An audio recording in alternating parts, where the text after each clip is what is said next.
Now that we have understood the buyer behavior for the consumer, which is called consumer buying behavior, firstly let us classify different type of buyer behaviors. So you'll understand the entire canvas of buyer behaviors, and then I will teach you and give you insight about B2B buying behavior, which is business to business buying behavior.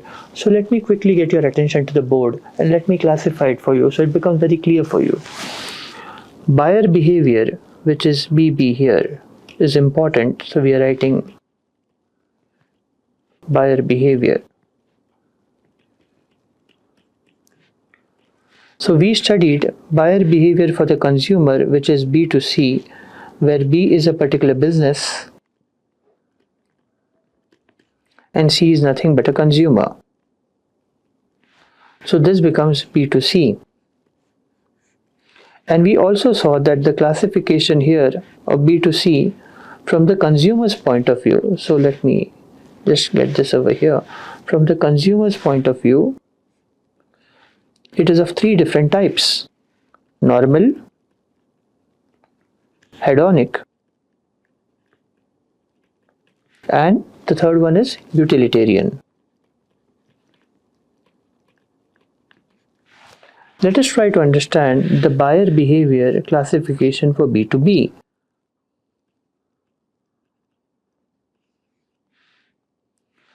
Here 1B stands for one business and the second B stands for another business. There are three different types of buyer behaviors over here as well. Let's try to understand them. The first one is called new task buying. The second one is called straight rebuy. And the third one is called modified rebuy.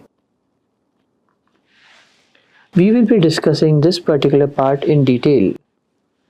But like I mentioned, I would also like to give you the entire canvas of buyer behavior. So buyer behavior is not only confined to B2C and B2B. There are different types of buyers in the market. What are they? Have you seen websites like OLX, Locanto, Quicker? Yes. I have some furniture and I'm leaving my house and I'm shifting to another place. I will sell my furniture at websites like OLX. I am a consumer and you will be buying the furniture. You are also a consumer. So that is C2C. So this becomes C2C, which is consumer to consumer.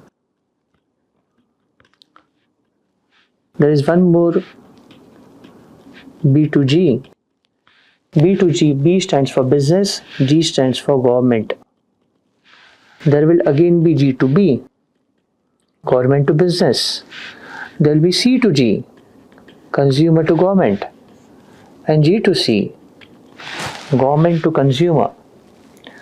The overall canvas of all these things here is nothing but a buyer behavior, which is called as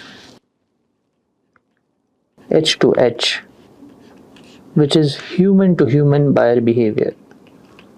Why do they call this H to H buyer behavior? Because eventually, even if you are dealing with a business, there are people in the business who are humans who are dealing with you as a consumer. So it is called H to H. Now let me draw your attention to the classification of buyer behavior in B2B. So a quick recap of what I have recently drawn and shared with you is buyer behavior can be classified into two different types, B2C over here and B2B. These are the major types of buyer behavior. After that, we also have C2C, where we saw examples of OLX, and this is nothing but it is called as a secondary market. When you buy something new, you buy it from the primary market. When you buy something old or second hand, it comes from the secondary market. B2G, where one business is given its products and services to the government. Here government gives its products and services to businesses. Consumers give their products and services to government, and government gives its services or products to consumers. So G stands for government. So let us make a key over here which becomes very easy for you. B stands for business. C always stands for consumer. G stands for the government. H stands for human. So we classified and we saw the entire canvas of buyer behavior. Now let me draw your attention to this particular buyer behavior, which is B2B, that is business to business, and we will set the context of this very soon. Let me see you in the next subtopic of B2B, that is business to business buying behavior. Thank you.